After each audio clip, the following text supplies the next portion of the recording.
സകലത്തിൻ്റെയും സൃഷ്ടാവും അത്യുന്നതനുമായ സൈന്യങ്ങളുടെ ദൈവമായ കർത്താവിന് എല്ലാം മഹത്വവും നമുക്ക് നൽകാം. ഒന്നുമില്ലായ്മയിൽ നിന്ന് എല്ലാം സൃഷ്ടിച്ച് പരിപാലിച്ച് എല്ലാം നിയന്ത്രിക്കുന്ന സകലത്തിൻ്റെയും ഉടയവനും നിയന്താവുമായ അത്യുന്നതനായ അത്യുന്നത രാജാവായ ദൈവപിതാവിന് എല്ലാ സ്തുതിയും മഹത്വവും എന്നേക്കും ഉണ്ടായിരിക്കട്ടെ. പ്രിയപ്പെട്ടവരെ, സങ്കീർത്തനങ്ങൾ 72:19 അവിടുത്തെ മഹത്വപൂർണമായ നാമം എന്നേക്കും വാഴ്ത്തപ്പെടട്ടെ. അവിടുത്തെ മഹത്വം ഭൂമിയിലെങ്ങും നിറയട്ടെ. ആമേൻ, ആമേൻ. ഇത് ദീർഘദർശിയായ ദൈവത്തിൻ്റെ ഹൃദയത്തിനിണങ്ങിയ ദാവീദിലൂടെ ദൈവം നടത്തിയ ഒരു പ്രവചനമാണ്.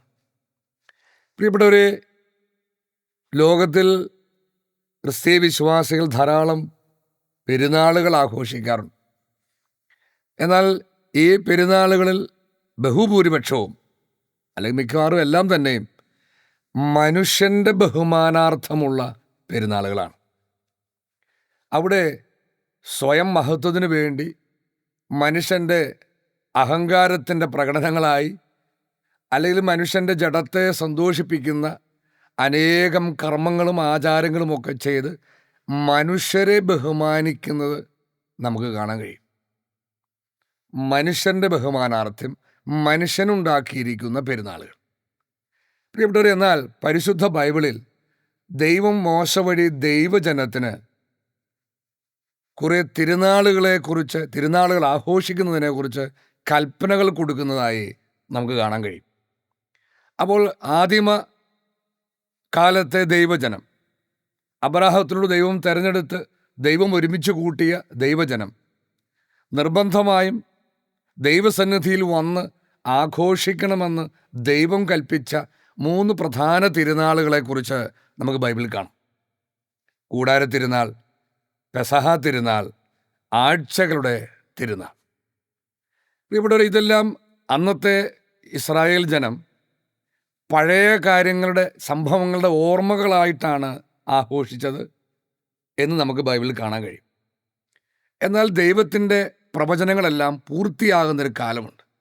ദൈവം മക്കളെ സൃഷ്ടിച്ചപ്പോൾ ഒരുക്കിയ അവിടുത്തെ മനസ്സിലുണ്ടായ പദ്ധതി വെളിപ്പെടുത്തപ്പെടുകയും അത് പൂർത്തിയാക്കപ്പെടുകയും ചെയ്യുന്നത് കാലത്തിൻ്റെ പൂർണ്ണതയിലാണ്. അപ്പോൾ ദൈവം തിരുനാളുകൾ ആഘോഷിക്കാൻ കൽപ്പിച്ചിട്ടുണ്ടെങ്കിൽ അത് ഈ യഥാകാലം പൂർത്തിയാകുന്ന ദൈവത്തിൻ്റെ പ്രവചനങ്ങളുമായി ബന്ധപ്പെട്ടായിരിക്കും.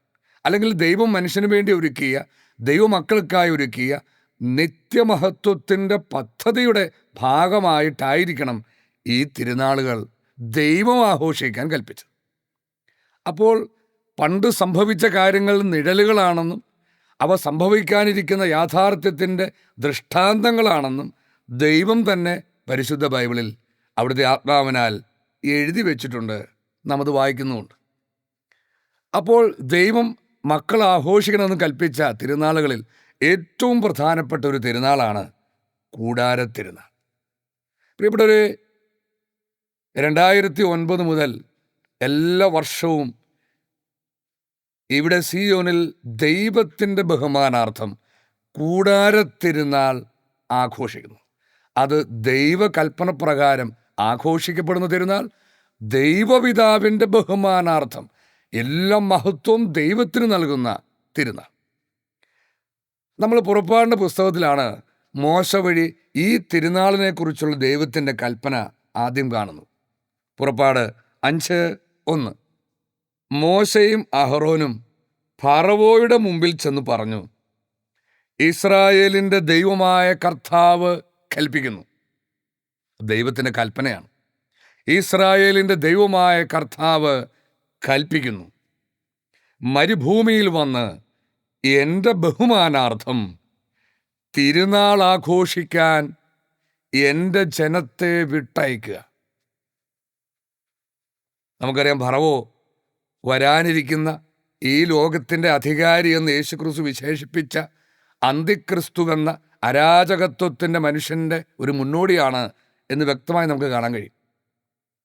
അപ്പോൾ ഈ കൽപ്പന ദൈവം ഇസ്രായേൽ ജനത്തിന് നൽകി മരുഭൂമിയിൽ വന്ന് ദൈവപിതാവിൻ്റെ ബഹുമാനാർത്ഥം തിരുനാൾ ആഘോഷിക്കണം. അപ്പോൾ പുറപ്പാട് 23-ാം അധ്യായത്തിൽ സീനായ് മലയിൽ വെച്ച് ദൈവം കൊടുക്കുന്ന ഈ കൽപ്പനകൾ വിശദമായി നമുക്ക് കാണാൻ കഴിയും.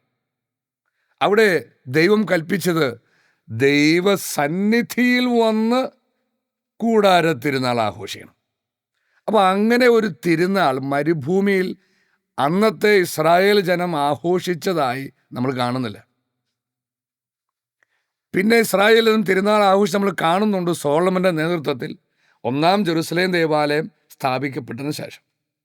അല്ലെങ്കിൽ പിന്നീട് നെഹമിയയുടെ കാലത്ത് കൂടാരത്തിരുന്നാൾ ആഘോഷിച്ചതായി 2-ാം ദൈവാലയ സമർപ്പണ സമയത്ത് ആഘോഷിച്ചതായി നമ്മൾ കാണുന്നു. എന്നാൽ ദൈവവചനം ശ്രദ്ധയോടെ നമ്മൾ പരിശോധിച്ചാൽ 2 വാക്കുകൾ അവിടെ പ്രത്യേകം എഴുതിയിട്ടുണ്ട്. മരുഭൂമിയിൽ വന്ന് തിരുനാൾ ആഘോഷിക്കണം.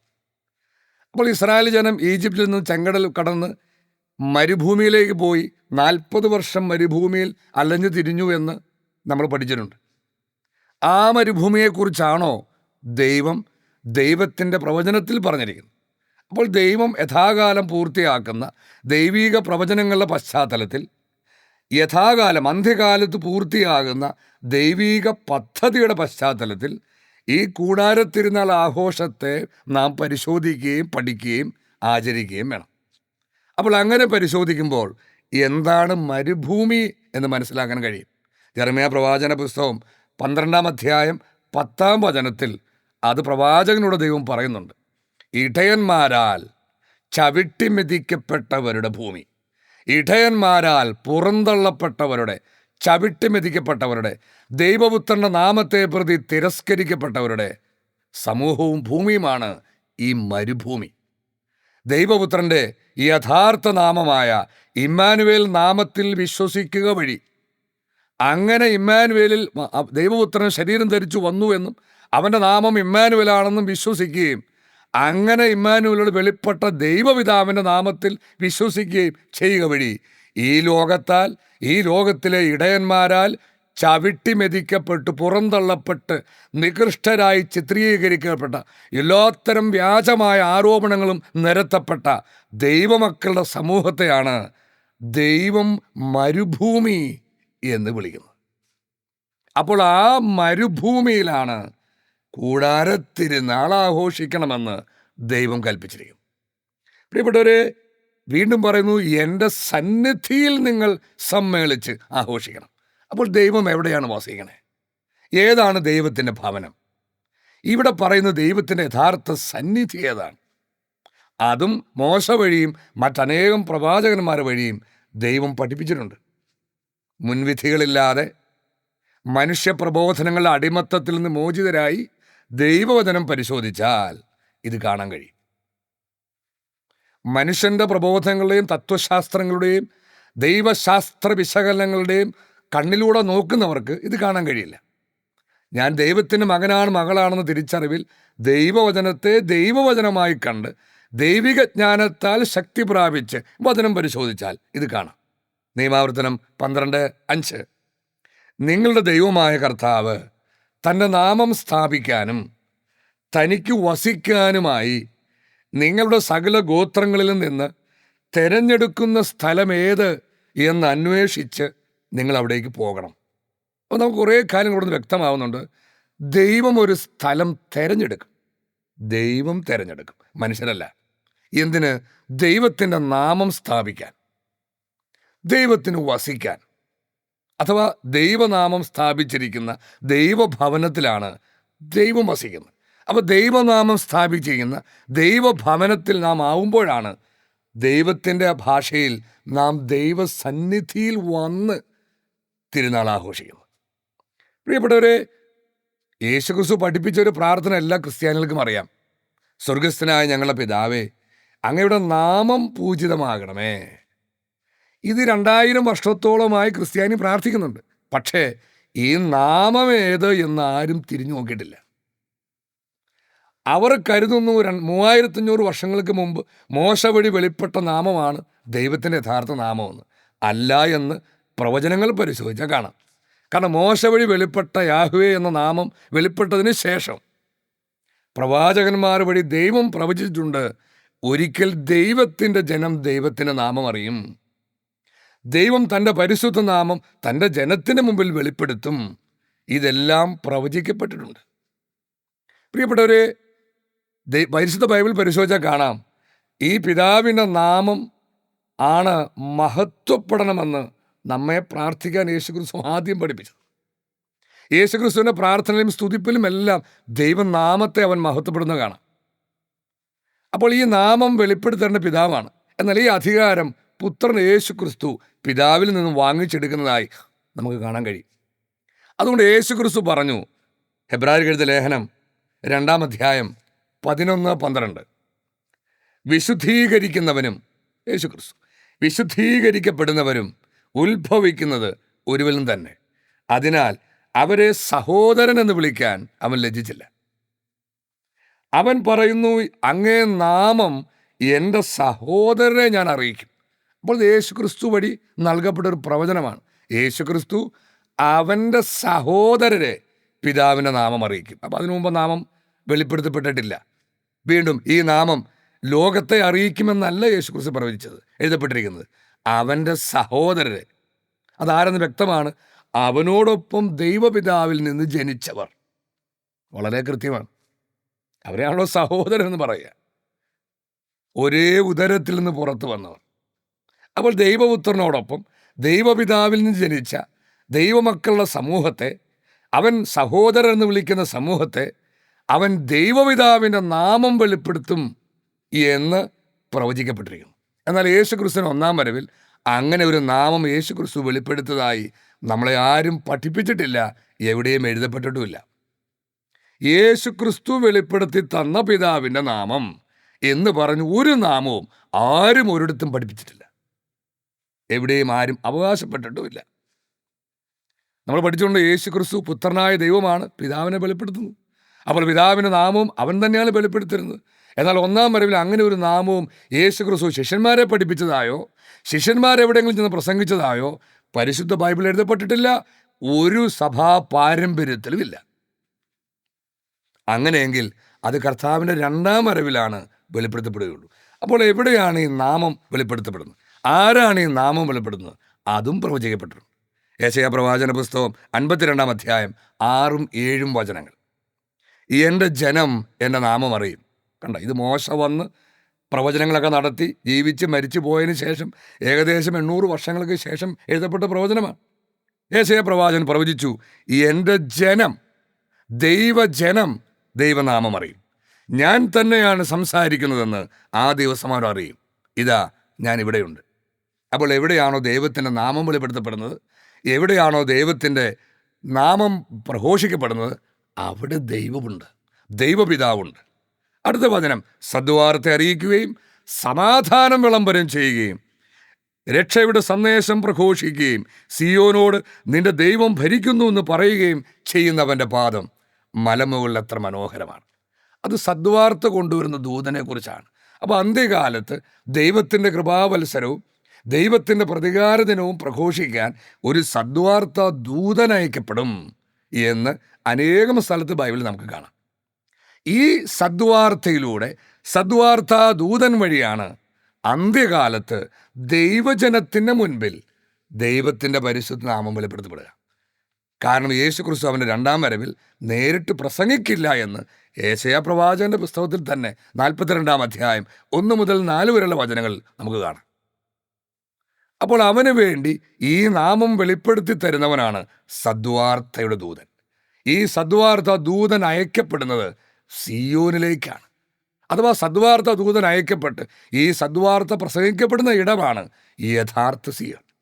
അപ്പോൾ അവിടെയാണ് ഈ നാമം സ്ഥാപിക്കപ്പെടുന്നത്. അപ്പോൾ ദൈവത്തിൻ്റെ നാമം സ്ഥാപിക്കപ്പെടുന്നിടത്താണ്, ഈ നാമം പ്രഘോഷിക്കപ്പെടുന്നിടത്താണ് ദൈവത്തിൻ്റെ ഭവനം, അവിടുന്ന് വസിക്കുന്ന ഇടം. സങ്കീർത്തനങ്ങൾ 132, 13, 14. എന്നാൽ കർത്താവ് സിയോനെ തെരഞ്ഞെടുത്തു. കർത്താവ് സിയോനെ തെരഞ്ഞെടുത്തു. അതിനെ തൻ്റെ വാസസ്ഥലമാക്കാൻ അവിടുന്ന് ആഗ്രഹിച്ചു. ഇതാണ് എന്നേക്കും എൻ്റെ വിശ്രമസ്ഥലം, ഞാൻ ഇവിടെ വസിക്കും. എന്തെന്നാൽ ഞാനത് ആഗ്രഹിച്ചു. അപ്പോൾ ദൈവത്തിൻ്റെ നാമം സ്ഥാപിക്കപ്പെടുന്ന, സദ്വാർത്തയുടെ ദൂതൻ അയക്കപ്പെടുന്ന, ദൈവത്തിൻ്റെ നാമം സ്ഥാപിക്കപ്പെടുന്ന ഈ സിയോൻ തന്നെയാണ് പിതാവ് തനിക്ക് വസിക്കാനായി തെരഞ്ഞെടുത്ത് അവിടുന്ന് വസിക്കാൻ ആഗ്രഹിക്കുന്ന സ്ഥലം. അത് പിതാവിൻ്റെ തീരുമാനം, അത് പിതാവിൻ്റെ അഭീഷ്ടം, അത് പിതാവിൻ്റെ നിശ്ചയം, അത് പിതാവിൻ്റെ തെരഞ്ഞെടുപ്പ്. അതിന് മനുഷ്യർ പല്ല് കടിച്ചിട്ടോ ബഹളം വെച്ചിട്ടോ കാര്യമില്ല.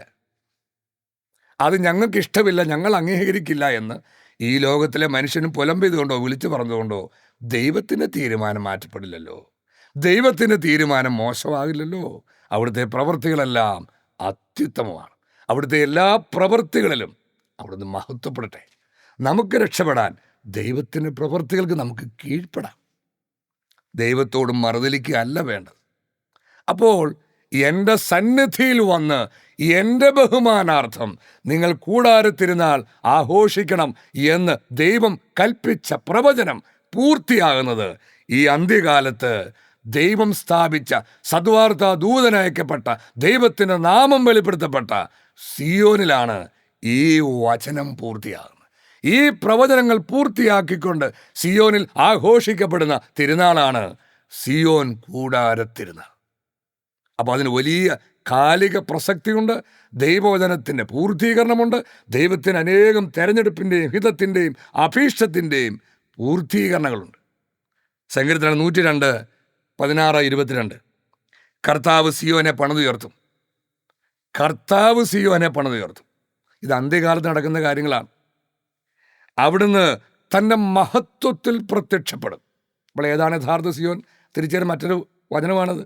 എവിടെയാണോ ദൈവം മഹത്വത്തിൽ പ്രത്യക്ഷപ്പെടുന്നത് അതാണ് യഥാർത്ഥ സിയോൻ. ജനതകളും രാജ്യങ്ങളും ഒരുമിച്ച് വന്ന് കർത്താവിനെ ആരാധിക്കുമ്പോൾ, അപ്പോൾ എല്ലാ ജനതകളും ഭാഷകൾ വ്യത്യാസമില്ലാതെ, സംസ്കാര വ്യത്യാസമില്ലാതെ, രാജ്യങ്ങൾ പൗരത്വ വ്യത്യാസമില്ലാതെ ലോകത്തെല്ലായിടത്തുമുള്ള ദൈവജനം ഒരുമിച്ച് വന്ന് കർത്താവിനെ ആരാധിക്കുന്ന ഇടമാണ് സിയോൻ. അങ്ങനെ ആരാധിക്കുമ്പോൾ സിയോനിൽ കർത്താവിൻ്റെ നാമവും ജെറുസലേമിൽ അവിടുത്തെ സ്തുതിയും പ്രഘോഷിക്കപ്പെടാൻ വേണ്ടി തന്നെ. അപ്പോൾ ദൈവപിതാവിൻ്റെ നാമം പ്രഘോഷിക്കപ്പെടുന്ന, ദൈവപിതാവിൻ്റെ നാമം സ്ഥാപിക്കപ്പെട്ട, ദൈവപിതാവിൻ്റെ നാമം വെളിപ്പെടുത്തപ്പെട്ട ദൈവഭവനം സ്ഥിതി ചെയ്യുന്ന ദൈവത്തിൻ്റെ സന്നിധിയിൽ വന്ന് ആഘോഷിക്കേണ്ട തിരുനാളാണ് കൂടാരത്തിരുനാൾ. ഈ തിരുനാളാണ് സിയോനിലെ കൂടാരത്തിരുനാൾ. അപ്പോൾ നമ്മൾ കണ്ടു, മോശ വഴി ദൈവം എന്താ കൽപ്പിച്ചത്? ദൈവത്തിൻ്റെ ബഹുമാനാർത്ഥം ഈ തിരുനാൾ ആഘോഷിക്കും. മരുഭൂമിയിൽ വന്ന്, അപ്പോൾ സിയോൻ എന്ന മരുഭൂമിയിൽ വന്ന് ദൈവപിതാവിൻ്റെ ബഹുമാനാർത്ഥം ആഘോഷിക്കുന്ന തിരുനാളാണ് കൂടാരത്തിരുനാൾ. പ്രിയപ്പെട്ടവരെ, ഞാൻ നേരത്തെ സൂചിപ്പിച്ച പോലെ ഏതെങ്കിലും മനുഷ്യൻ്റെയോ വിശുദ്ധരുടെയോ ബഹുമാനാർത്ഥമുള്ള തിരുനാളല്ല. ഏതെങ്കിലും മനുഷ്യ വ്യക്തികളെ ഉയർത്തുന്ന തിരുനാളല്ല. എല്ലാ മഹത്വവും എല്ലാ സ്തുതിയും പുകഴ്ചയും അത്യുന്നതനായ സകലത്തിൻ്റെയും ഉടയവനും സ്രഷ്ടാവുമായ യേശു ക്രിസ്തുവിൻ്റെ പിതാവും നമ്മുടെ പിതാവുമായ ഏക സത്യദൈവത്തിന് നൽകുന്ന, അങ്ങനെ മഹത്വം നൽകിക്കൊണ്ട് ദൈവത്തിരുമുമ്പിൽ ദൈവമക്കൾ ആനന്ദിക്കുന്ന തിരുനാളാണ് കൂടാരത്തിരുനാൾ. വെളിപാടിൻ്റെ പുസ്തകം 14-ാം അധ്യായം 7-ാം വചനം. അവളെല്ലാം മഹത്വം നൽകേണ്ടത് ദൈവത്തിനാണ്. അപ്പോൾ എല്ലാ മഹത്വവും ദൈവത്തിന് നൽകുവിനെന്ന ആഹ്വാനം പരിശുദ്ധ ബൈബിളിൽ ഉടനീളം നമുക്ക് കാണാൻ കഴിയും. അവൻ ഉച്ചത്തിൽ വിളിച്ചു പറഞ്ഞു, ദൈവത്തെ ഭയപ്പെടുകയും അവിടുത്തേക്ക് മഹത്വം നൽകുകയും ചെയ്യുവിൻ, എന്തെന്നാൽ അവിടുത്തെ വിധിയുടെ സമയം സമാഗതമായിരിക്കുന്നു. ഇന്നത്തെ ബൈബിൾ പണ്ഡിതന്മാർ, വ്യാഖ്യാതാക്കൾ പറയുന്ന പോലെ 1, 2, 3 നൂറ്റാണ്ട് കാലത്ത്, റോമാ ചക്രവർത്തിമാരുടെ കാലത്തുണ്ടായ മതപീഡന കാലത്ത് സംഭവിച്ച കാര്യങ്ങൾ നേരെ പറയാൻ പറ്റാത്തതുകൊണ്ട് അപ്പൊക്കാലിപ്സിൽ പറഞ്ഞു വെച്ചിരിക്കുന്ന ഒരു ഗ്രന്ഥം അല്ല വെളിപാട്.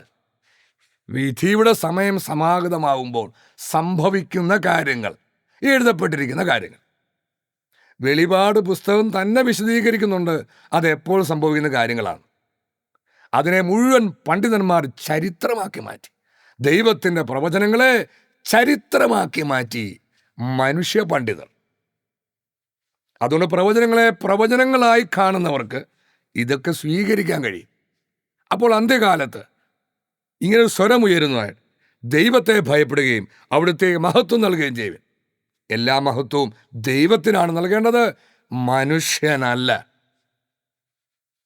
ഇന്നെല്ലോ മഹത്വം മനുഷ്യന് നൽകുന്ന കാലം. ദൈവത്തിനൊരു മഹത്വം നൽകണില്ല. ഈ അടുത്ത കാലത്ത് ലോകത്തിലെ ഒരു വലിയ സ്ഥലത്ത് സെലിബ്രിറ്റികളുടെ വലിയ ആഘോഷത്തിൽ ദൈവത്തെ പുച്ഛിച്ചുകൊണ്ട് പറയുന്ന വീഡിയോ ഒക്കെ നിങ്ങൾ കണ്ടുണ്ടാവും. അവിടെ ദൈവത്തിൻ്റെ ക്രോധവും പതിക്കുന്നത് നമുക്ക് കാണാൻ കഴിയുന്നുണ്ട്. അപ്പോൾ ദൈവത്തിനാണ് മഹത്വം നൽകേണ്ടത്, മനുഷ്യനല്ല. എന്നാൽ അവിടുത്തെ വിധിയുടെ സമയം സമാഗതമായി. അപ്പോൾ ദൈവത്തിൻ്റെ ന്യായവിധി സമീപിച്ചു കഴിയുമ്പോൾ എല്ലാ മഹത്വവും ദൈവത്തിന് നൽകണം. ആകാശത്തെയും ഭൂമിയെയും സമുദ്രത്തെയും നീരുറവകളെയും സൃഷ്ടിച്ചവനെ ആരാധിക്കുവിൻ. പ്രിയപ്പെട്ടവരെ, ഇവിടെയാണ് ലൂക്കായുടെ സുവിശേഷം 4-ാം അധ്യായം 5 മുതൽ 7 വചനങ്ങൾ നമ്മൾ സാത്താൻ്റെ പ്രവൃത്തി കാണേണ്ടത്. യേശു ക്രിസ്തുവിനെ മലയുടെ മുകളിൽ കയറ്റി നിർത്തിയിട്ട് എല്ലാ രാജ്യങ്ങളും അവിടെ മഹത്വം കാണിച്ചു കൊടുത്ത് സാത്താൻ എന്താ പറഞ്ഞത്? ഇതെല്ലാം എനിക്ക് നൽകപ്പെട്ടിരിക്കുന്നു, ഞാൻ എനിക്ക് ഇഷ്ടമുള്ള ഇതൊക്കെ കൊടുക്കും, നീ എന്നെ ആരാധിച്ചാൽ ഇതൊക്കെ നിൻ്റേതാവും. അപ്പോൾ സാത്താനും ആഗ്രഹം മനുഷ്യൻ്റെ ആരാധനയാണ്. ദൈവപുത്രനോട് പോലും അവൻ ആരാധന ചോദിച്ചെങ്കിൽ അവൻ മനുഷ്യനെ വെറുതെ വിടുവോ? അപ്പോൾ സാത്താൻ മനുഷ്യനെ അന്ധതയിലാഴ്ത്തി അവനെ വഞ്ചിച്ച് എല്ലാ ആരാധനയും തട്ടിയെടുക്കാൻ ശ്രമിക്കുമെന്ന് വചനം സാക്ഷ്യപ്പെടുത്തുന്നു. അപ്പോൾ ദൈവം നമ്മളെ ഓർമ്മിപ്പിക്കുന്നു, ദൈവത്തിൻ്റെ ആത്മാവ് നമ്മളെ ഓർമ്മിപ്പിക്കുന്നു, എല്ലാ ആരാധനയും സ്തുതിയും മഹത്വവും എല്ലാത്തിൻ്റെയും സ്രഷ്ടാവായ ഏക ദൈവത്തിന് നൽകുവിൻ. നിയമാവർത്തനം 32:3 കർത്താവിൻ്റെ നാമം ഞാൻ പ്രഘോഷിക്കും, നമ്മുടെ ദൈവത്തിൻ്റെ മഹത്വം പ്രകീർത്തിക്കും. അത് നമ്മൾ വചനമൊക്കെ പരിശോധിക്കുമ്പോൾ ദൈവത്തെ മഹത്വപ്പെടുത്തുമെന്ന് പറയുന്നിടത്തൊക്കെ ദൈവനാമത്തെ പുകഴ്ത്തുന്ന കാണാം, ദൈവനാമത്തിന് മഹത്വം നൽകുന്ന കാണാം. അപ്പോൾ ദൈവനാമം വെളിപ്പെടുത്തപ്പെടുമ്പോഴാണ്, ദൈവനാമം വെളിപ്പെടുത്തപ്പെടുന്നിടത്താണ് ദൈവത്തിന് എല്ലാ സ്തുതിയും മഹത്വവും നൽകപ്പെടുന്നത്. അതെപ്പോഴും ഒരുമിച്ച് പോകുന്നതായി നമുക്ക് വചനത്തിലുടനീളം കാണാം.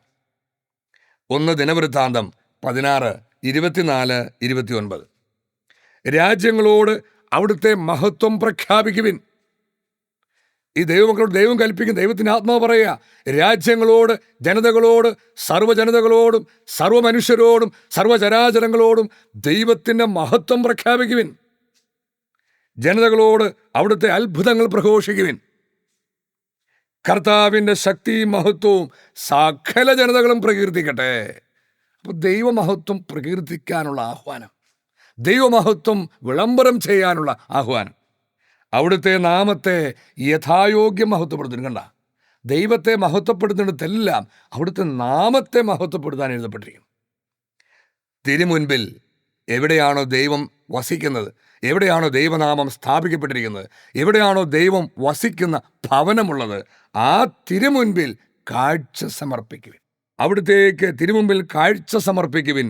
കർത്താവിൻ്റെ പരിശുദ്ധ തേജസ്സിന് മുൻപിൽ വണങ്ങുവിൻ. അപ്പോൾ എല്ലാ മഹത്വവും ദൈവപിതാവിന് നൽകണം. പ്രിയപ്പെട്ടവരെ, നമ്മൾ പുത്രനെ പരിശുദ്ധാത്മാവിനെയൊക്കെ ആരാധിക്കുമ്പോഴും എല്ലാ ആരാധനയും ചെന്നെത്തേണ്ടത് അത്യുന്നതനായ പിതാവിലാണ്. കാരണം വചനം പരിശോധിച്ച് നമുക്ക് കാണാം, പിതാവും പുത്രനും പരിശുദ്ധ ജ്ഞാനവും ഒക്കെ ദൈവപിതാവിനെ മഹത്വപ്പെടുത്തുകയും സ്തുതിക്കുകയും ചെയ്യുന്നതായി നമുക്ക് കാണാം. തോബിത്ത് 12:6 ദൂതൻ 2 പേരെയും രഹസ്യമായി വിളിച്ചിട്ട് പറഞ്ഞു, തോബിത്തിനെയും തോബിയാസിനെയും, ദൈവത്തെ സ്തുതിക്കുകയും അവിടുത്തേക്ക് നന്ദി പറയുകയും ചെയ്യുവിൻ. അവിടുന്ന് നിങ്ങൾക്ക് ചെയ്ത നന്മയെ പ്രതി സകല ജീവികളുടെ മുൻപിൽ അവിടുത്തെ മഹത്വപ്പെടുത്തുകയും അവിടുത്തേക്ക് കൃതജ്ഞത അർപ്പിക്കുകയും ചെയ്യുവിൻ. അപ്പോൾ നമുക്ക് പിതാവ് ചെയ്ത, അത്യുന്നതനായ ദൈവം ചെയ്ത അനേകം എണ്ണിയാൽ ഒടുങ്ങാത്ത നന്മകളുണ്ട്. അവിടെ നൽകിയ സംരക്ഷണമുണ്ട്, അവിടെ നൽകിയ അനന്തം ദാനങ്ങളുണ്ട്. എല്ലാറ്റിനും, നമ്മുടെ ശരീരത്തിനും മനസ്സിനും ആത്മാവിനും നമുക്കുള്ളതിനെല്ലാം ദൈവദാനമായതിനാൽ നമുക്ക് എല്ലാത്തിനും ദൈവത്തിന് നന്ദി പറയാം. പിതാവേ, അവിടുന്ന് മഹത്വപ്പെടട്ടെ, എല്ലാറ്റിലും അവിടുന്ന് എപ്പോഴും മഹത്വപ്പെടട്ടെ. ദൈവത്തിൻ്റെ പ്രവൃത്തികൾ പ്രഘോഷിച്ച് അവിടുത്തെ പുകഴ്ത്തുകയും അവിടുത്തെ നാമത്തിന് മഹത്വം നൽകുകയും ചെയ്യുന്നത് ഉചിതമത്രേ. അത് ഉചിതമാണെന്ന് ദൈവത്തിൻ്റെ ദൂതൻ റഫായേൽ തോബിത്തും തോബിയാസിനും പറയുന്നതാണ്. അങ്ങനെ ദൈവത്തെ മഹത്വപ്പെടുത്തുന്നത് ഉചിതമാണ്. അവിടുത്തേക്ക് നന്ദി പറയാൻ അമാന്തിക്കരുത്. ഇത് കർത്താവ് കുറ്റപ്പെടുത്തുന്നുണ്ടല്ലേ. 10 കുഷ്ഠങ്ങളെ കർത്താവ് സുഖപ്പെടുത്തി. 10 പേരോട് നിങ്ങൾ പുരോഹിതർക്ക് മുണ്ട് സാക്ഷ്യം കൊടുത്തിട്ട് വാ. ആ 10 പേര് പോയി. 9 പേരും അന്നത്തെ പുരോഹിതനടുക്ക് ചെന്നു. അവരാരും തിരിച്ച് കർത്താവിൻ്റെ അടുക്കൽ എത്തിയില്ല. ഒരു വിജാതീയൻ മാത്രം തിരിച്ചെത്തി. അപ്പോൾ കർത്താവിനോട് ചോദിക്കുന്നുണ്ട്, തിരിച്ചു വന്ന് ദൈവത്തെ മഹത്വപ്പെടുത്തണമെന്ന് ഈ വിജാതീയനല്ലാതെ മറ്റാർക്കും തോന്നിയില്ലല്ലോ. അപ്പോൾ തിരിച്ചു വന്ന് നന്ദി പറയുന്നത് ദൈവത്തെ മഹത്വപ്പെടുന്നതാണ്. തിരിച്ചു വന്ന് ദൈവത്തിന് നന്ദി പറയണം. അതുകൊണ്ട് എഴുതിയിരിക്കുന്ന അവിടത്തേക്ക് നന്ദി പറയാൻ അമാന്തിക്കരുത്. അവിടത്തേക്ക് നന്ദി പറഞ്ഞ് അവിടുത്തെ മഹത്വപ്പെടുത്തണം. അപ്പോൾ എപ്പോഴും ദൈവത്തെ മഹത്വപ്പെടുത്തുക. ദാവീദിനെക്കുറിച്ച് എഴുതപ്പെട്ടിരിക്കുന്നൊരു വലിയ കാര്യം, അവനെപ്പോഴും എല്ലാ കാര്യങ്ങളും ദൈവത്തെ മഹത്വപ്പെടുത്തി എന്നാണ്. അവനെക്കുറിച്ച് ദൈവം സാക്ഷ്യപ്പെടുത്തിയിരിക്കുന്നു, ദൈവത്തിൻ്റെ ഹൃദയത്തിന് ഇണങ്ങിയവൻ. അപ്പോൾ ദൈവത്തിനെല്ലാം മഹത്വം നൽകുന്നൊരു ശീലം നമുക്ക് രൂപപ്പെടുത്തിയെടുക്കാം. എപ്പോഴും നമ്മുടെ ചിന്തകളിലും വാക്കുകളിലും പ്രവൃത്തികളിലും എല്ലാം ദൈവത്തിന് മഹത്വം നൽകണമെന്ന ഉദ്ദേശത്തോടെ, ലക്ഷ്യത്തോടെ, ആ ഹൃദയത്തോടെ നമുക്ക് ചിന്തിക്കാനും പ്രവർത്തിക്കാനും കഴിയട്ടെ. പ്രിയപ്പെട്ടവർ, അപ്പോൾ ദൈവത്തെ എപ്പോഴും മഹത്വപ്പെടുത്താൻ ദൈവവചനം നമ്മെ ആഹ്വാനം ചെയ്യും. പ്രിയപ്പെട്ടവർ, ദൈവമല്ലേ എല്ലാ മഹത്വത്തിനും അർഹൻ? മനുഷ്യരെ മഹത്വപ്പെടുത്താറുണ്ട്. അവർ ഏതെങ്കിലും കഴിവുകളുടെ പേരിൽ, അല്ലെങ്കിൽ ശക്തിയുടെ പേരിൽ, അറിവിൻ്റെ പേരിൽ, അവരുടെ ഏതെങ്കിലും നേട്ടങ്ങളുടെ പേരിൽ, അല്ലെങ്കിൽ അവരുടെ ഏതെങ്കിലും ശക്തിപ്രാഭവത്തിൻ്റെ പേരിലൊക്കെ മനുഷ്യരെ മഹത്വപ്പെടുത്തി നമ്മൾ കാണാറുണ്ട്. അങ്ങോട്ടും ഇങ്ങോട്ടും മഹത്വപ്പെടുത്താറുണ്ട് മനുഷ്യർ. പക്ഷേ ഈ കഴിവുകളും നന്മകളും എല്ലാം ആര് നൽകിയതാണ്? ദൈവം നൽകിയതാണ്. ഈ കഴിവിൻ്റെയും നന്മയുടെയും ശക്തിയുടെയും എല്ലാം പരിപൂർണത ആരിലാണ്? ദൈവത്തിലാണ്. എല്ലാ നന്മകളുടെയും ഉറവിടം ദൈവമാണ്. ദൈവം പ്രചോദിപ്പിക്കാതെ ആർക്കും ഒരു നന്മയും ചെയ്യാൻ കഴിയില്ല. അപ്പോൾ എല്ലാത്തിനും നമ്മൾ കൃതജ്ഞത അർപ്പിക്കേണ്ടത്, എല്ലാത്തിനും നമ്മൾ മഹത്വം നൽകേണ്ടത്, എല്ലാത്തിനും നമ്മൾ കടപ്പെട്ടിരിക്കേണ്ടത് പിതാവായ ദൈവത്തോടല്ലേ? ഏക സത്യ ദൈവമായ പിതാവിനോടല്ലേ? അപ്പോൾ എല്ലാം മഹത്വത്തിനും അർഹനാണ് അവിടെ. അപ്പോൾ മനുഷ്യരെ നാം ഇത്രമാത്രം മനുഷ്യർ മഹത്വപ്പെടുന്നെങ്കിൽ എത്രമാത്രം ദൈവത്തെ മഹത്വപ്പെടുത്തണം. ഒരു വചനം പറയുന്നു, എത്ര പുകഴ്ത്തിയാലും പരിധിയിലെത്തില്ല. അവിടുന്ന് അതിനെല്ലാം അപ്പുറമാണ്. മനുഷ്യനെ എത്ര സ്തുതിച്ചാലും പരിധിയിലെത്തില്ല. അവിടുന്ന് അതിനെല്ലാം അപ്പുറമാണ് എന്ന് എഴുതപ്പെട്ടിരിക്കുന്നു. അവിടുന്ന് എല്ലാം മഹത്വത്തിനും അർഹനാണ്. സങ്കീർത്തനങ്ങൾ 115:1, ഞങ്ങൾക്കല്ല കർത്താവേ, ഞങ്ങൾക്കല്ല, അങ്ങയുടെ കാരുണ്യത്തെയും വിശ്വസ്തതയും പ്രതി അങ്ങയുടെ നാമത്തിനാണ് മഹത്വം നൽകപ്പെടേണ്ടത്. അപ്പോൾ അതിന് സങ്കീർത്തനം വളരെ വ്യക്തമായി പറയുന്നു, ഞങ്ങൾക്കല്ല കർത്താവെ മഹത്വം നൽകേണ്ടത്. പക്ഷേ ഇന്ന് എന്താ ലോകത്ത് നമ്മൾ കാണുന്നത്? സ്വയം മഹത്വം, അവനവനെ മഹത്വപ്പെടുത്താനുള്ള ത്വര, അതിനാൽ നയിക്കപ്പെടുന്ന ആളുകൾ, മറ്റുള്ളവരിൽ നിന്ന് മഹത്വം കിട്ടാൻ വേണ്ടി അങ്ങോട്ട് മഹത്വപ്പെടുത്തുന്ന ആളുകൾ. ലക്ഷ്യം അവർ ഇങ്ങോട്ട് മഹത്വപ്പെടുത്തണം. അതാണ്. അത് യേശുക്രിസ്തു വളരെ വ്യക്തമായി യോഹന്നാൻ സുവിശേഷം 5-ാം അധ്യായത്തിൽ പറയുന്നുണ്ട്. സ്വയം മഹത്വവും പരസ്പര മഹത്വവും മാത്രം അന്വേഷിക്കുന്നവരായി മനുഷ്യർ. ഈ മനുഷ്യൻ്റെ മഹത്വം കിട്ടാൻ വേണ്ടി എന്തു പണിയും ചെയ്യാൻ തയ്യാറാണ്. മഹത്വം കിട്ടിയാൽ മതി. അപ്പോൾ സ്വാർത്ഥത മൂലം, അഹങ്കാരം മൂലം, സ്വയമഹത്വം മൂലമൊക്കെ മനുഷ്യരെ മഹത്വപ്പെടുത്തുന്നവരായി മനുഷ്യർ തന്നെ മറ്റുള്ളവരെ. പക്ഷെ വചനം പറയുന്നു, മനുഷ്യനല്ല, ദൈവത്തിൻ്റെ നാമത്തിനാണ് എല്ലാ മഹത്വം നൽകേണ്ടത്. ഞങ്ങൾക്കല്ല കർത്താവേ, ഞങ്ങൾക്കല്ല, അങ്ങയുടെ നാമത്തിനാണ് മഹത്വം നൽകേണ്ടത്. എന്ത്? അങ്ങയുടെ കാരുണ്യത്തെയും വിശ്വസ്തതയും പ്രതി. കാരണം അതുകൊണ്ടാണ് നാം നിലനിൽക്കുന്നത്. ദൈവത്തിൻ്റെ കരുണയും വിശ്വസ്തതയും കൊണ്ടാണ് നാം ഇപ്പോൾ നിലനിൽക്കുന്നതും ഇന്ന് വരെ എല്ലാം നിലനിന്നിട്ടുള്ളതും. ദൈവം ഇച്ഛിക്കുന്നില്ലെങ്കിൽ ഒന്നും പുലരില്ല, ഒന്നും നിലനിൽക്കില്ല. അപ്പോൾ അവിടുത്തെ കരുണയെ പ്രതി, അവിടുത്തെ വിശ്വസ്തതയെ പ്രതി, അവിടുത്തെ നീതിയെ പ്രതി, അവിടുത്തെ നന്മയെ പ്രതി നാം എത്രമാത്രം അവിടുത്തെ മഹത്വപ്പെടുത്തണം. വെളിപാട് 4:9-11, ആ ജീവികൾ സിംഹാസനസ്ഥന് നിത്യം ജീവിക്കുന്നവന് മഹത്വവും ബഹുമാനവും സ്തുതിയും നൽകിയപ്പോഴെല്ലാം ആ 24 ശ്രേഷ്ഠന്മാർ സിംഹാസനസ്ഥൻ്റെ മുമ്പിൽ വീണ് നിത്യം ജീവിക്കുന്നവനെ സാഷ്ടാംഗം പ്രണമിക്കുകയും തങ്ങളുടെ കിരീടങ്ങൾ സിംഹാസനത്തിന് മുൻപിൽ സമർപ്പിച്ചുകൊണ്ട് ഇങ്ങനെ പറയുകയും ചെയ്തിരുന്നു, ഞങ്ങളുടെ ദൈവവും കർത്താവുമായ അവിടുന്ന് മഹത്വവും ബഹുമാനവും ശക്തിയും സ്വീകരിക്കാൻ അർഹനാണ്. അപ്പോൾ എല്ലാ മഹത്വത്തിനും എല്ലാ ബഹുമാനത്തിനും അർഹനാണ് അത്യുന്നതനായ ദൈവം. അങ്ങയുടെ അങ്ങ് സർവവും സൃഷ്ടിച്ചു. അങ്ങയുടെ ഹിതമനുസരിച്ച് അവയ്ക്ക് അസ്തിത്വം ലഭിക്കുകയും അവ സൃഷ്ടിക്കപ്പെടുകയും ചെയ്തു. ദൈവമാണ് എല്ലാറ്റിൻ്റെയും സ്രഷ്ടാവ്. ദൈവമാണ് എല്ലാ അസ്തിത്വങ്ങൾക്കും അസ്തിത്വം നൽകിയവൻ. എല്ലാ പിതൃത്വങ്ങൾക്കും നാമകാരണമായവൻ. അവിടുത്തെ എല്ലാ സ്തുതിക്കും മഹത്വത്തിനും അർഹനാണ്. പ്രിയപ്പെട്ടവരെ, അപ്പോൾ നമ്മൾ കണ്ടു ദൈവത്തിൻ്റെ വചനം പഠിപ്പിക്കുന്നു ദൈവം എല്ലാ സ്തുതിക്കും മഹത്വത്തിനും യോഗ്യനാണ്. അവിടുത്തെ എപ്പോഴും നാം പ്രകീർത്തിക്കുകയും സ്തുതിക്കുകയും മഹത്വപ്പെടുത്തുകയും ചെയ്യണം. എല്ലാം ദൈവം മഹത്വത്തിനായി നാം ചെയ്യണം. അങ്ങനെ ദൈവത്തിനെല്ലാം മഹത്വവും നൽകപ്പെടും, അവിടുത്തെ മഹത്വം പ്രകീർത്തിക്കപ്പെടും എന്ന് പ്രവചിക്കപ്പെട്ടിട്ടുണ്ട്. സങ്കീർത്തനങ്ങൾ 57:11. ദൈവമേ, അങ്ങ് ആകാശത്തിന് മേൽ ഉയർന്നു നിൽക്കണമേ, അങ്ങയുടെ മഹത്വം ഭൂമിയിലെങ്ങും നിറയട്ടെ. അപ്പോൾ ക്രിസ്തീയ വിശ്വാസികൾ ദൈവവചനം പരിചയമുള്ളവർ ഇപ്പോൾ ഒരു വചനം ഓർക്കുമായിരിക്കും. യേശു ക്രിസ്തുവിൻ്റെ 1-ാം വരവിൽ അവൻ ഈ ഭൂമിയിൽ ജനിച്ചപ്പോൾ ആട്ടിടയന്മാരുടെ മുമ്പിൽ ദൈവദൂതന്മാർ ഒരു സന്തോഷഗീതം ആലപിച്ചത്. അത്യുന്നതങ്ങളിൽ ദൈവത്തിന് മഹത്വം, ഭൂമിയിൽ ദൈവകൃപ ലഭിച്ചവർക്ക് സമാധാനം. അതവരുടെ സ്തുതിഗീതമായിരുന്നു, മാലാഖമാരുടെ. അപ്പോൾ അവരെന്താ പാടിയത്? അത്യുന്നതങ്ങളിൽ ദൈവത്തിന് മഹത്വം. പക്ഷെ ഇവിടെ പ്രവചിക്കപ്പെട്ടിരിക്കുന്നു, ഇവിടെ മാത്രം അനേകം വചനങ്ങൾ പ്രവചിക്കപ്പെട്ടിരിക്കുന്നു, ഭൂമിയിൽ അവിടുത്തെ മഹത്വം നിറയട്ടെ. ഭൂമിയിൽ അവിടുത്തെ മഹത്വം നിറയുന്നു. അപ്പോൾ ദൈവത്തിൻ്റെ മഹത്വം നിറയുന്നൊരു ഭൂമിയുണ്ട്. ദൈവത്തിൻ്റെ ഭൂമിയിൽ ദൈവത്തിൻ്റെ മഹത്വം നിറയും. അപ്പോൾ ഭൂമിയിലെങ്ങും അവിടുത്തെ മഹത്വം നിറയട്ടെ. യേശുക്രിസ്തു പ്രാർത്ഥിക്കാൻ പഠിപ്പിച്ചെന്താ? സ്വർഗത്തിലെ പോലെ ഭൂമിയിലുമാകണമേ. അപ്പോൾ സ്വർഗത്തിൽ ദൈവത്തിൻ്റെ മഹത്വം നിറഞ്ഞിരിക്കുന്ന പോലെ, അവിടുന്ന് അത്യധികം മഹത്വപ്പെടുന്നത് പോലെ, ഭൂമിയിൽ ദൈവത്തിൻ്റെ ഭൂമിയിൽ അവിടുന്ന് അത്യധികം മഹത്വപ്പെടും. ഇത് എഴുതപ്പെട്ട പ്രവചനം ഈ കാലത്തിൻ്റെ പൂർത്തിയാക്കപ്പെടുന്ന പ്രവചനം. യെശയ്യാ 43:7. അപ്പോൾ ആരാണ് അങ്ങനെ മഹത്വപ്പെടുത്തുക? എൻ്റെ മഹത്വത്തിനായി ഞാൻ സൃഷ്ടിച്ച് രൂപം കൊടുത്തവരും എൻ്റെ നാമത്തിൽ വിളിക്കപ്പെടുന്നവരുമായ എല്ലാവരെയും കൊണ്ടുവരുവൻ.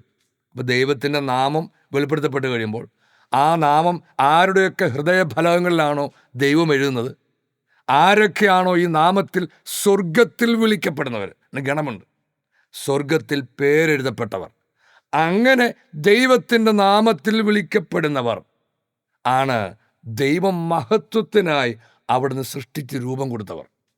അഥവാ അവരാണ് ദൈവത്തിനെല്ലാം മഹത്വം നൽകുകയുള്ളൂ.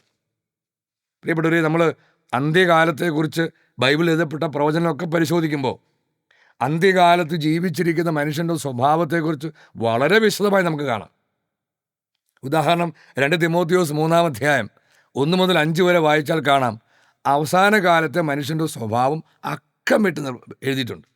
അവിടെ വ്യക്തമായി പരിശുദ്ധാത്മാവ് പറഞ്ഞിരിക്കുന്നു, ഈ അന്ത്യകാലത്ത് ജീവിച്ചിരിക്കുന്ന മനുഷ്യർ ദൈവത്തെ സ്നേഹിക്കുന്നതിന് പകരം സുഖഭോഗങ്ങൾ ആസക്തിയുള്ളവരായിരിക്കും.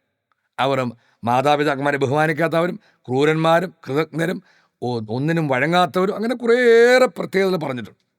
അവർ ദൈവത്തെ മഹത്വപ്പെടുന്നവരായിരിക്കില്ല. എന്നാൽ ദൈവത്തെ മഹത്വപ്പെടുത്താൻ, ദൈവമഹത്വം പ്രകീർത്തിക്കാൻ അവിടുന്ന് സൃഷ്ടിച്ച് രൂപം കൊടുത്ത ഗണം ദൈവത്തെ മഹത്വപ്പെടുത്തും. എഫെസോസ് 1:13-14. രക്ഷയുടെ സദ്വാർത്തയായ സത്യത്തിൻ്റെ വചനം, ഈ അന്ത്യകാലത്ത് സിയോനിൽ പ്രഘോഷിക്കപ്പെടുന്ന സദ്വാർത്തയുടെ വചനം വിശ്വസിക്കുകയും ശ്രവിക്കുകയും അവനിൽ വിശ്വസിക്കുകയും വീണ്ടും ശരീരം ധരിച്ചു വന്ന ദൈവപുത്രൻ ഈ എംപറർ ഈ ഇമ്മാനുവേലിൽ വിശ്വസിക്കുകയും അവൻ്റെ വരവറിയിക്കുന്ന വാർത്തയാണ് സദ്വാർത്ത. അന്ത്യകാലത്ത് അവനിൽ വിശ്വസിക്കുകയും ചെയ്ത നിങ്ങളും എൻ്റെ മഹത്വത്തിനായി ഞാൻ സൃഷ്ടിച്ച് രൂപം കൊടുത്തവർ വാഗ്ദാനം ചെയ്യപ്പെട്ട പരിശുദ്ധാത്മാവിനാൽ മുദ്രിതരായിരിക്കുന്നു. അവിടുത്തെ മഹത്വം പ്രകീർത്തിക്കുന്നതിനുള്ള അവകാശം നാം വീണ്ടെടുത്തു സ്വന്തമാക്കുന്നത് വരെ ഈ അവകാശത്തിൻ്റെ ആചാരമാണ് ഈ പരിശുദ്ധാത്മാവ്. അപ്പോൾ പിതാവ് അവിടുത്തെ മഹത്വത്തിനായി സൃഷ്ടിച്ച് രൂപം കൊടുത്തവർ ദൈവമഹത്വം പ്രകീർത്തിക്കാനുള്ള അവകാശമുള്ളവരാണ്. ആ അവകാശത്തിൻ്റെ അച്ചാരമാണ് പരിശുദ്ധാത്മാവ്. അപ്പോൾ പരിശുദ്ധാത്മാവ് ഉള്ളവർക്ക് മാത്രമേ ദൈവത്തെ മഹത്വപ്പെടുത്താൻ കഴിയൂ. പരിശുദ്ധാത്മാവിൻ്റെ അഭിഷേകം ഉള്ളവർക്ക് മാത്രമേ ദൈവത്തെ മഹത്വപ്പെടുത്താൻ കഴിയുള്ളൂ. യേശുക്രിസ്തു പിതാവിനെ മഹത്വപ്പെടുത്തിക്കൊണ്ട് പ്രാർത്ഥിക്കുന്നത് നമ്മൾ കാണുന്നുണ്ട്. അത് പരിശുദ്ധാത്മാവിൽ ആനന്ദിച്ചുകൊണ്ടാണ് പ്രാർത്ഥിക്കുന്നത്. സ്വർഗത്തിൻ്റെയും ഭൂമിയുടെയും നാഥനായ പിതാവേ, ഞാൻ അവിടുത്തെ സ്തുതിക്കുന്നു. അപ്പോൾ പരിശുദ്ധാത്മാവിലാണ് നാം എപ്പോഴും ദൈവത്തെ മഹത്വപ്പെടുത്താൻ കഴിയുക. അപ്പോൾ അങ്ങനെ പരിശുദ്ധാത്മാവിൽ നിന്ന് നിറഞ്ഞുകൊണ്ട് ദൈവത്തെ മഹത്വപ്പെടുത്തുന്ന ഒരു സമൂഹം, എല്ലാ മഹത്വവും ദൈവത്തിന് നൽകുന്ന സമൂഹം. യെശയ്യാ 44:23, ആകാശങ്ങളെ സ്തുതി പാടുക, കർത്താവ് ഇത് ചെയ്തിരിക്കുന്നു. ഭൂമിയുടെ ആഴങ്ങളെ ആർപ്പ് വിളിക്കുക, പർവ്വതങ്ങളെ, വനങ്ങളെ, വനവൃക്ഷങ്ങളെ ആർത്തുപാടുക. ഇതെല്ലാം പൂർത്തിയാകുന്ന സമയമാണ് അന്ത്യകാലം. കർത്താവ് യാക്കോബിനെ രക്ഷിച്ചിരിക്കുന്നു. ഇസ്രായേലിൽ അവിടുത്തെ മഹത്വം പ്രകീർത്തിക്കപ്പെടും. പ്രിയപ്പെട്ടവരെ, ലേഖനങ്ങൾ വായിച്ചാൽ നമുക്ക് കാണാം ദൈവത്തിൻ്റെ ഇസ്രായേലിനെ കുറിച്ച്. അപ്പോൾ ആരാണ് ദൈവത്തിൻ്റെ ഇസ്രായേൽ? അപ്പോൾ ദൈവത്തിൻ്റെ ഇസ്രായേലിൽ ദൈവത്തിൻ്റെ മഹത്വം പ്രകീർത്തിക്കപ്പെടും അന്ത്യകാലത്ത്. അപ്പോൾ ദൈവത്തിൻ്റെ ഇസ്രായേലിൽ എല്ലാ മഹത്വവും ദൈവത്തിന് നൽകുന്ന ദൈവമക്കളുടെ സമൂഹം ഉണ്ടായിരിക്കും. തങ്ങളുടെ ചിന്തകളിലും വാക്കുകളിലും പ്രവൃത്തികളിലും എല്ലാം അത്യുന്നതനായ പിതാവിനെ മഹത്വപ്പെടുത്തുന്നവർ.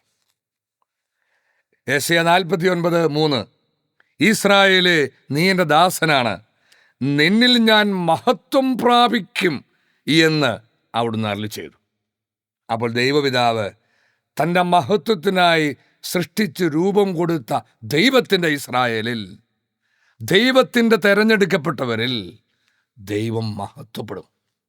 അപ്പോൾ ദൈവത്തെ മഹത്വപ്പെടുത്തുവിനെന്ന ആഹ്വാനം പൂർത്തിയാക്കപ്പെടുന്ന ഒരു സമയമുണ്ട്, കാലമുണ്ട്, ഒരു സമൂഹമുണ്ട് എന്ന് ദൈവവചനം സാക്ഷ്യപ്പെടുത്തും. പ്രിയപ്പെട്ടവരെ, എന്നാൽ ഇന്ന് നമ്മൾ കാണുന്നുണ്ട് ഇപ്രകാരം ദൈവത്തെ മഹത്വപ്പെടുത്താൻ മനുഷ്യന് കഴിയണില്ല. പ്രഭാഷകൻ 3:20, കർത്താവിൻ്റെ ശക്തി വലുതാണ്, വിനീതർ അവിടുത്തെ മഹത്വപ്പെടുത്തുന്നു.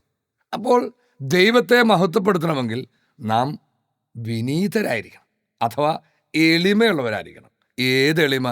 യേശു ക്രിസ്തു കാണിച്ചു തരുന്ന എളിമ. അങ്ങനെയല്ലേ കർത്താവ് പറഞ്ഞേക്കണേ, ഞാൻ ശാന്തശീലനും വിനീത ഹൃദയനുമാകയാൽ നിങ്ങൾ എന്നിൽ നിന്ന് പഠിക്കുകയും എൻ്റെ മുഖം വഹിക്കുകയും ചെയ്യുവൻ. അപ്പോൾ നമ്മൾ പഠിക്കേണ്ട എളിമ യേശു ക്രിസ്തുവിൻ്റെ എളിമയാണ്. ലോകം എളിമയെന്ന് വാഴ്ത്തുന്നതിനല്ല. പരസ്പര മഹത്വത്തിൻ്റെ പേരിൽ ലോകത്തിൽ കാണുന്ന നാടകമല്ല യഥാർത്ഥ എളിമ. യേശു ക്രിസ്തുവിൽ നിന്ന് പഠിക്കേണ്ടതാണ് യഥാർത്ഥം.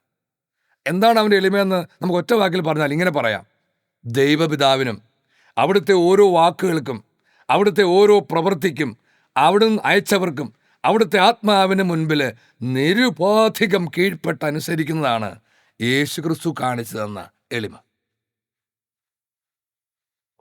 ഇത് വിവേകജന്യമായ വിനയം. അപ്പോൾ യേശു ക്രിസ്തുവിൻ്റെ ഈ വിനയം ഉള്ളവർക്ക് ദൈവത്തെ മഹത്വപ്പെടുത്താൻ കഴിയും. അപ്പോൾ ഇന്ന് ആ വിനയം ഇല്ലാത്തത് കൊണ്ടാണ് മനുഷ്യന് ദൈവത്തെ മഹത്വപ്പെടുത്താൻ കഴിയാതെ അഹങ്കാരത്തിൻ്റെ തേരിലേറി തങ്ങളുടെ സമ്പത്തിൻ്റെ പേരിൽ, തങ്ങളുടെ അറിവിൻ്റെ പേരിൽ, തങ്ങളുടെ സ്വാധീനങ്ങളുടെ പേരിൽ, തങ്ങൾക്ക് ചെയ്യാൻ സാധിക്കുമെന്ന് മനുഷ്യൻ കരുതുന്നതിൻ്റെ പേരിൽ ഒക്കെ മനുഷ്യനെ തന്നെ മഹത്വപ്പെടുത്തുകയാണ്. പ്രിയപ്പെട്ടവരെ, എത്രമാത്രം സാമ്പത്തിക ശക്തിയും എത്രമാത്രം സമ്പത്തും സംവിധാനവും ടെക്നോളജിയും ഉണ്ടായിട്ടും ഒരു പ്രകൃതി ദുരന്തത്തിൻ്റെ മുമ്പിൽ പകച്ചു നിന്നു പോകുന്ന മനുഷ്യനെ ഇപ്പം നമുക്ക് കാണാം. എല്ലാം ഉണ്ട്, പക്ഷേ ഒരു പ്രകൃതി ശക്തിയുടെ മുമ്പിൽ, ദൈവത്തിൻ്റെ ഒരു സൃഷ്ടിയുടെ മുമ്പിൽ പകച്ചു പോകുന്ന മനുഷ്യൻ. അപ്പോൾ ദൈവത്തിനു മുമ്പിൽ വിനീതരായവർ ദൈവത്തെ മഹത്വപ്പെടുത്തും. യോഹന്നാൻ 5:41-44, മനുഷ്യരിൽ നിന്ന് ഞാൻ മഹത്വം സ്വീകരിക്കുന്നില്ല. പക്ഷെ മനുഷ്യൻ ചെയ്യുന്നതാണ്, എപ്പോഴും മറ്റു മനുഷ്യരിൽ നിന്ന് മഹത്വം സ്വീകരിക്കുന്നവരാണ്. യേശു ക്രിസ്തു ഒരു മനുഷ്യൻ്റെ മഹത്വം അന്വേഷിച്ചില്ല. മനുഷ്യർക്ക് എന്തു തോന്നുമെന്ന് വിചാരിച്ച് അവൻ്റെ പ്രവൃത്തിയിലൊന്നും മാറ്റിയില്ല. മനുഷ്യരെ മഹത്വപ്പെടുത്താൻ വേണ്ടി അവൻ്റെ വാക്കിൽ അവൻ വെള്ളം ചേർത്തില്ല, മായം ചേർത്തില്ല, വളച്ചൊടിച്ചില്ല. ദൈവമായ കർത്താവ് പിതാവ് എന്തു പറയാൻ പറഞ്ഞുവോ കൽപ്പിച്ചുവോ അതവൻ സംസാരിച്ചു. എന്തു ചെയ്യാൻ കൽപ്പിച്ചുവോ അതവൻ ചെയ്തു. മനുഷ്യർക്ക് എന്തു തോന്നുമെന്ന് അവൻ ചിന്തിച്ചേയില്ല. ദൈവത്തിൻ്റെ മഹത്വമാണ് അന്വേഷിച്ചത്. മനുഷ്യരിൽ ഞാൻ മഹത്വം സ്വീകരിക്കുന്നില്ല, എനിക്ക് നിങ്ങളെ അറിയാം, നിങ്ങളിൽ ദൈവസ്നേഹമില്ല. അപ്പോൾ ദൈവസ്നേഹമില്ലാത്തവൻ ദൈവത്തിൻ്റെ മഹത്വം അന്വേഷിക്കില്ല. നമ്മൾ കണ്ടു 2 തിമോഥെയോസ് 3-ാം അധ്യായത്തിൽ അന്ത്യകാലത്തെ മനുഷ്യൻ ദൈവത്തെ സ്നേഹിക്കുന്നതിന് പകരം സുഖഭോഗങ്ങളിൽ ആസക്തിയുള്ളവരായിരിക്കും. അപ്പോൾ ദൈവസ്നേഹം ഇല്ലാത്തവൻ എങ്ങനെയാണ് ദൈവത്തെ മഹത്വപ്പെടുത്തുക? അവനവനെ തന്നെ മഹത്വപ്പെടുത്തിക്കൊണ്ടിരിക്കും. ഞാൻ എൻ്റെ പിതാവിൻ്റെ നാമത്തിൽ വന്നിരിക്കുന്നു, എന്നിട്ട് നിങ്ങളെന്നെ സ്വീകരിക്കുന്നില്ല. എന്നാൽ മറ്റൊരുവൻ സ്വന്തം നാമത്തിൽ വന്നാൽ നിങ്ങൾ അവനെ സ്വീകരിക്കും. അങ്ങനെ ഒരുവൻ വരാനിരിക്കുന്നു, അവനെ ലോകം സ്വീകരിക്കുകയും ചെയ്യും. അത് യേശുക്രിസ്തുവിൻ്റെ പ്രവചനമാണ്. പരസ്പര മഹത്വം സ്വീകരിക്കുകയും ഏക ദൈവത്തിൽ നിന്ന് വരുന്ന മഹത്വം അന്വേഷിക്കാതിരിക്കുകയും ചെയ്യുന്ന നിങ്ങൾക്ക് എങ്ങനെ വിശ്വസിക്കാൻ കഴിയും? അപ്പോൾ മനുഷ്യനൊരു വലിയ അവസ്ഥയാണ് യേശുക്രിസ്തു പറഞ്ഞത്. യേശുക്രിസ്തു പറഞ്ഞില്ലേ, എനിക്ക് നിങ്ങളെ അറിയാം, നിങ്ങൾ ദൈവസ്നേഹമില്ല. അപ്പോൾ ആ മനുഷ്യൻ്റെ ഉള്ളിലുള്ള എന്താണെന്ന് അറിയാവുന്ന യേശുക്രിസ്തു എന്താ പറയണേ? നിങ്ങൾക്ക് മനുഷ്യന് ദൈവസ്നേഹമില്ല. അവൻ സ്വയം മഹത്വവും പരസ്പര മഹത്വവും മാത്രം അന്വേഷിക്കും, ദൈവമഹത്വം അന്വേഷിക്കില്ല.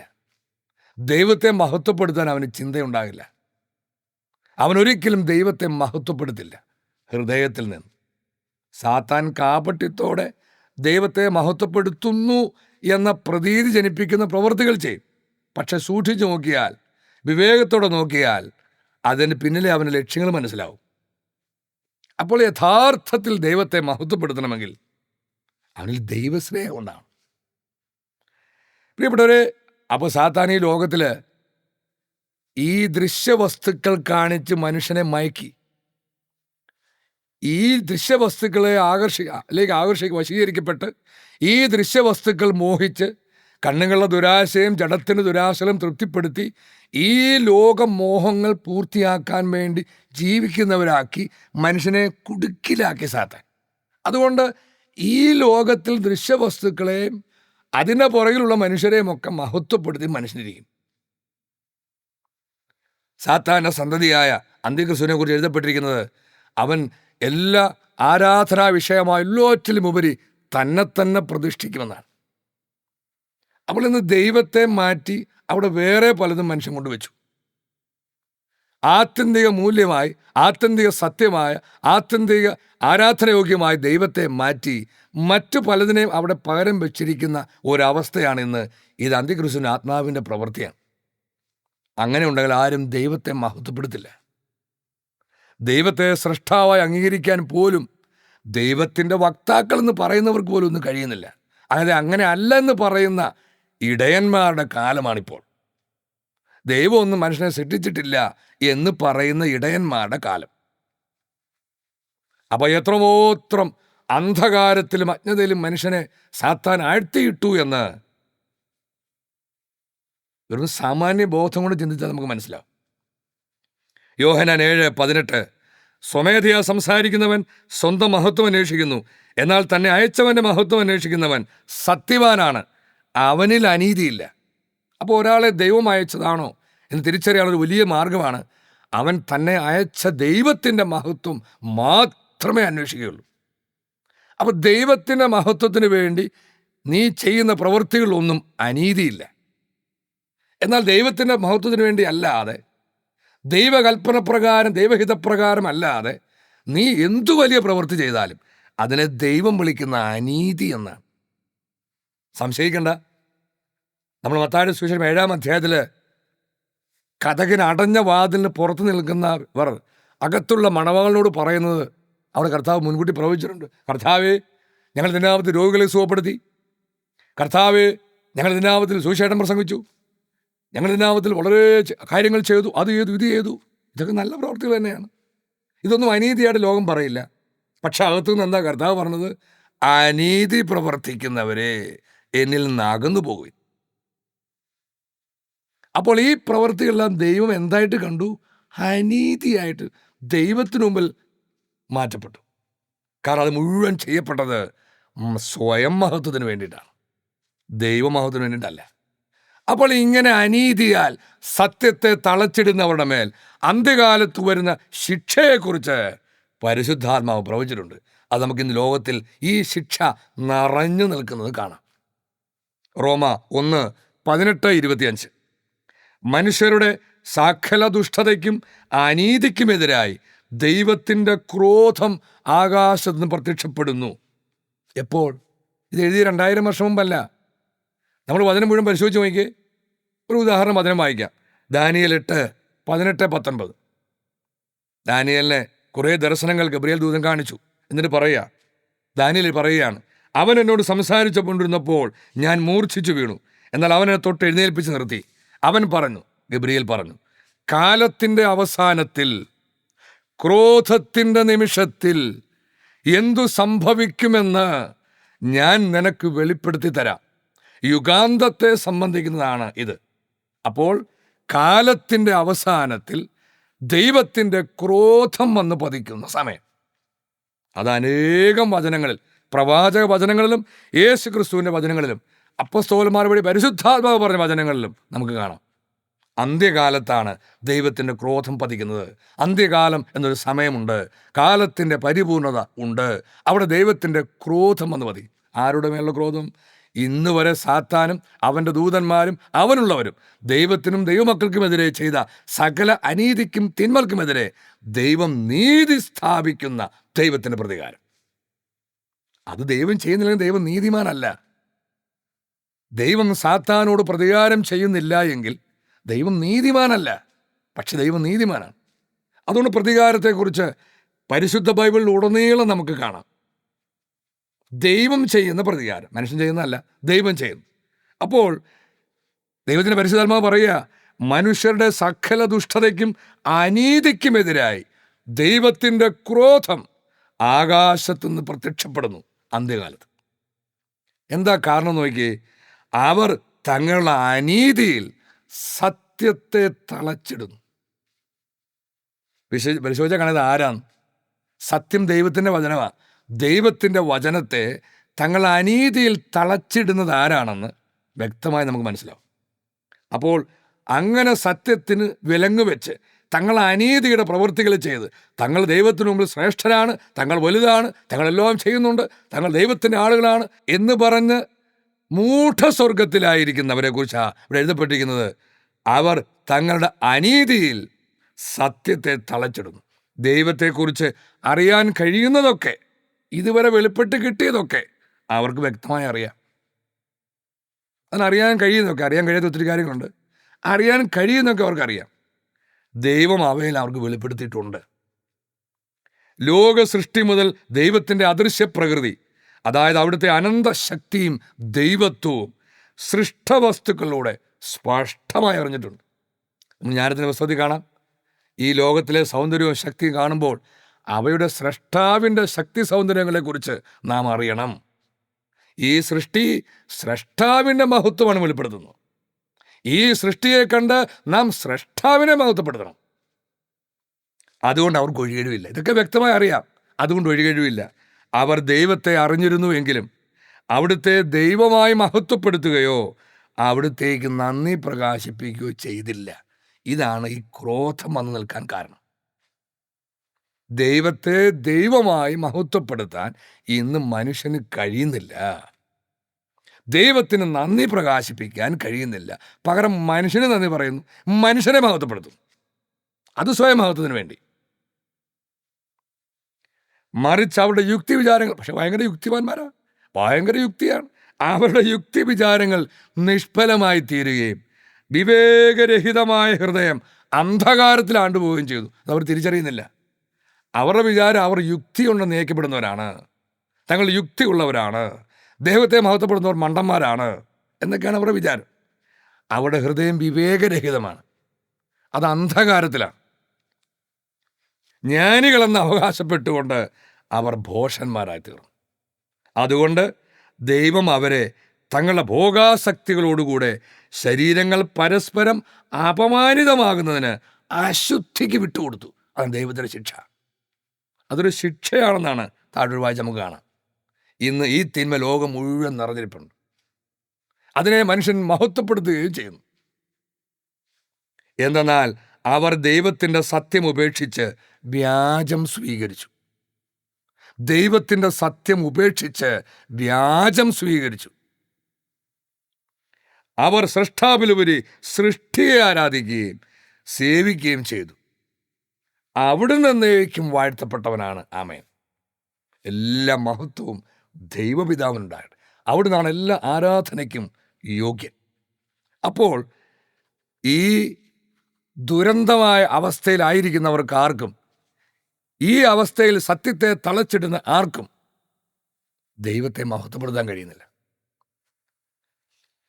പ്രിയപ്പെട്ടവരെ, അപ്പോൾ ഈ എല്ലാ മഹത്വവും ദൈവപിതാവിന് നൽകുന്ന ഒരു സമയവും സമൂഹവും അന്ത്യകാലത്തുണ്ടായിരിക്കും. അത് ദൈവത്തിൻ്റെ പ്രവചനമാണ്. പ്രിയപ്പെട്ടവരെ, അതുകൊണ്ട് ദൈവത്തിൻ്റെ ഹിതമനുസരിച്ച്, കൽപ്പനയനുസരിച്ച് ദൈവനാമം സ്ഥാപിക്കപ്പെട്ടിരിക്കുന്ന ദൈവഭവനത്തിന് മുൻപിൽ, ദൈവത്തിരുമുമ്പിൽ ദൈവമക്കൾ ഒരുമിച്ച് കൂടി ഒരേ വിശ്വാസത്തോടെ, ഒരേ പ്രത്യാശയോടെ, ദൈവമക്കളെന്നതിൽ പരസ്പരം സ്നേഹിച്ച് ഒരേ ലക്ഷ്യത്തോടെ ദൈവപിതാവിൽ ആനന്ദിച്ചുകൊണ്ട് ദൈവപിതാവിനെ മഹത്വപ്പെടുത്തുന്ന തിരുനാളാണ് സിയോൻ കൂടാരത്തിരുനാൾ.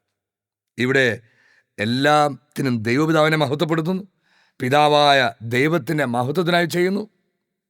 ഉപവാസവും പ്രാർത്ഥനയും നോയമ്പും പരിഹാര പ്രവൃത്തികളും തങ്ങളെ തന്നെ ശുദ്ധീകരിക്കുന്ന പ്രവൃത്തികളും പരസ്പര സ്നേഹത്തിൻ്റെ പ്രവൃത്തികളും എല്ലാം ഈ കാലഘട്ടത്തിൽ ദൈവമഹത്വത്തിനായി ചെയ്തുകൊണ്ട് തങ്ങളുടെ ചിന്തകളിലും വാക്കുകളിലും പ്രവൃത്തികളിലും എല്ലാം ദൈവപിതാവിനെ മഹത്വപ്പെടുത്തുന്ന തിരുനാളാണ് സിയോൻ കൂടാരത്തിരുനാൾ. യൂദാസിൻ്റെ ലേഖനം 1-ാം അധ്യായം 25-ാം വചനം.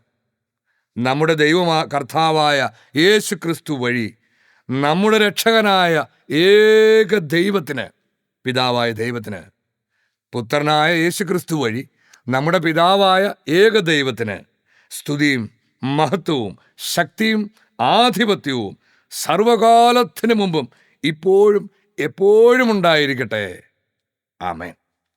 പ്രിയപ്പെട്ടവരെ, ഇപ്രകാരം ദൈവത്തിൻ്റെ നാമം സ്ഥാപിക്കപ്പെട്ടിരിക്കുന്ന ദൈവത്തിൻ്റെ ഭവനത്തിന് മുൻപിൽ അതീവ ആനന്ദത്തോടെ ദൈവപിതാവിൽ ആനന്ദിച്ചുകൊണ്ട് എല്ലാ മഹത്വവും ദൈവപിതാവിന് നൽകി, ഈ ലോകത്തിൽ സർവ്വജനതകളുടെ മുമ്പിൽ എല്ലാ മഹത്വവും പിതാവിന് നൽകി അത്യുന്നതനായ പിതാവിനെ മക്കൾ മഹത്വപ്പെടുത്തി ദൈവത്തിൻ്റെ ബഹുമാനാർത്ഥം ആഘോഷിക്കുന്ന തിരുനാളാണ് കൂടാരത്തിരുനാൾ. അങ്ങനെ മോശയിലൂടെ ദൈവം കൊടുത്ത കൽപ്പന ഇതാ ഇന്ന് അവിടുന്ന് പൂർത്തിയാക്കിയിരിക്കുന്നു.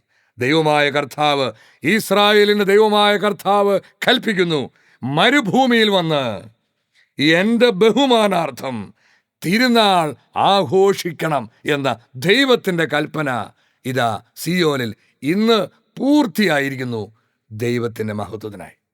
അതുകൊണ്ട് നമുക്കൊന്നു ചേർന്ന് ദൈവപിതാവിനെ മഹത്വപ്പെടുത്താം, ദൈവത്തിൽ ആനന്ദിക്കാം, എല്ലാറ്റിലും പിതാവിന് സ്തുതിയും മഹത്വവും നൽകി ഈ ഭൂമിയിൽ അവിടുത്തെ മഹത്വം നിറയാനായി നമുക്ക് ആഗ്രഹിക്കുകയും പ്രാർത്ഥിക്കുകയും പ്രവർത്തിക്കുകയും ചെയ്യാം. അതിനുള്ള ശക്തി, കൃപാവരം ഓരോ ദൈവമക്കൾക്കും അവിടുന്ന് നൽകട്ടെ എന്ന് പ്രാർത്ഥിക്കുന്നു. അവിടുത്തെ അതിപരിശുദ്ധമായ നാമത്തിന് എല്ലാ സ്തുതിയും മഹത്വവും എന്നും എന്നേക്കും ഉണ്ടായിരിക്കട്ടെ. ആമേൻ.